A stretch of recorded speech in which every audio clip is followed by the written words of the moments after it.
Hopefully you can see this yucca okay. Like I say, my GoPro doesn't have a zoom lens on it. This is an old school GoPro, but I do have a new GoPro coming. So this here, I gotta watch my eyes on this. I always wear glasses when you're trimming a yucca. So personally, I prefer a yucca with a skirt on it, and all of our yuccas had skirts on them, but Wendy really doesn't like the looks of a skirt on a yucca, so she kind of just strips all the leaves off. So only take them off when they're dead.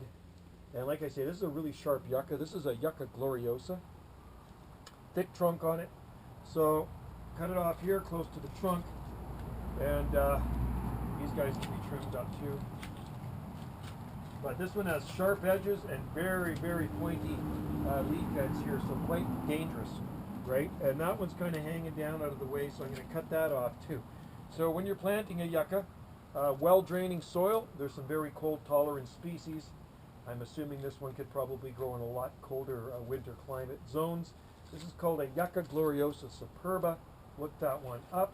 And there's no suckers coming off the bottom of it yet. It's a single trunk yucca. We have other ones in our garden, and they are beautiful. They do eventually flower, and when they flower, sometimes they branch off.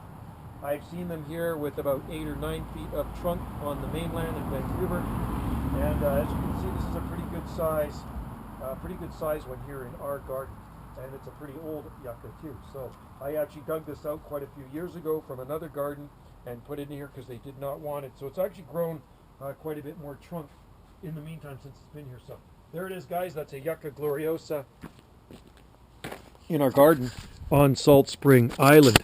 And I think it's a pretty cool looking plant, don't you?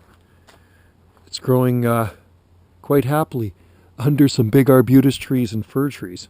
All right, guys, thanks for watching. Stay tuned for more videos here on Banana JSSI on the Gulf Islands in the North Pacific.